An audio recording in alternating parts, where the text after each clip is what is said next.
Kwa sababu sisi tunawatukanaga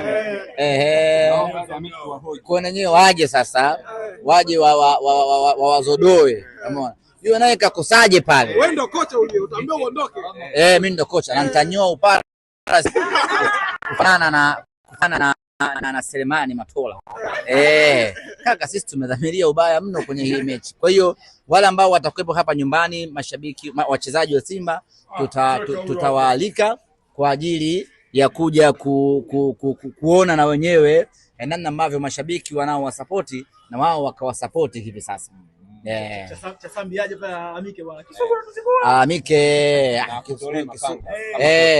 Huyu Kisugu naye bana, mapenzi mengi siku hizi. Boli hamna.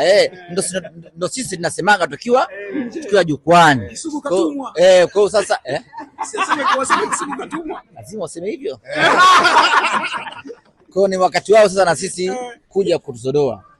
Tulikuwa tunazodoa bana, mwalimu mbona afanye hesabu, mbona mtoi yule, mbona ingie. Kwa ni wakati wao sasa na wenyewe kuja kukaa jukwani. Tunamwalika mwalimu Selemani Matola akae jukwani na yeye atuzodoe. Mbona afanye mabadiliko? Yule mbona kama kachoka afu bado yupo, sijui umeelewa. Sikio mtaenjoy sana, mtapata content nyingi sana.